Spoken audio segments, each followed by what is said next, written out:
In part 1, we briefly looked at the sexualization of children and the normalization of pedophilia in our society. Innocence is sexier than you think? And what about this clothing store called Sweet and Sexy Kids? What the hell is sexy about kids?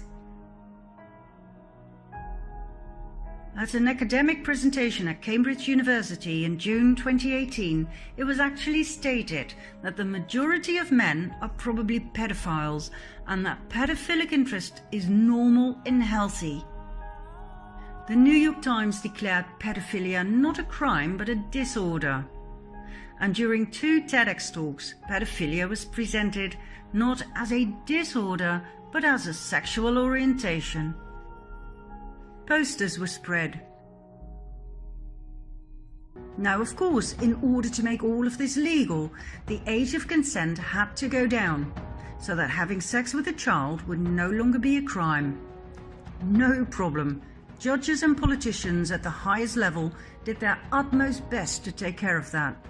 Not many people know that Patricia Hewitt was General Secretary of the NCCL, later known as Liberty, which was affiliated to PI, the Pedophile Information Exchange. Then there's former British Prime Minister Theresa May, who thinks pedophiles should be allowed to adopt children too. When you study the patterns of this topic, it seems there is a larger plan behind it all. Why is it so important? They played at Comet Ping Pong, a restaurant in Washington, D.C., best known for its pizzas, ping pong tables in the basement, high-profile clients such as Hillary Clinton and the Obamas, and a conspiracy theory called Pizzagate, more about which in a bit. Meet the owner of Comet Ping Pong, James Achilles Alefantis.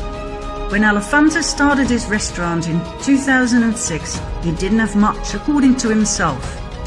Yet in 2012, only 6 years later, he was named as one of the 50 most powerful people in Washington, D.C. That fascinates me. You don't become that powerful by running a pizza place. So, who exactly is James Alefantis? He portrays Comet Ping Pong as a family-friendly restaurant, yet his tweets and those posted on his Twitter account are controversial, to say the least. Loves art. Comet Ping Pong often displays the work of artists with a very specific taste. This is the work of Arrington de Dioniso. Fan, huh? Why is this on the walls of a child-friendly pizza place? Alefantis loves a good party. Now here's a picture he wishes he never posted. Meet his party friend, Miss Summercamp. What else?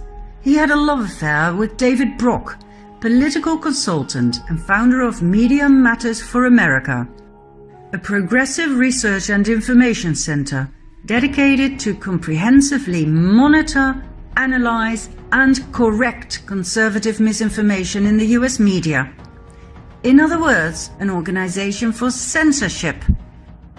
Brock's Media Matters received $1 million from none other than George Soros back in 2010. Brock also founded Correct the Record with the sole purpose of censoring all negative reports on Hillary Clinton on social media. Censorship once again. So, James Alefantis is definitely a lead we must follow. What else do we know about him? He is best friends with the political top of the US. He is closely connected to the Podesta brothers, John and Tony Podesta. John Podesta is quite a hotshot in American politics. He was White House Chief of Staff to President Clinton, Counselor to President Obama, and Chairman of the 2016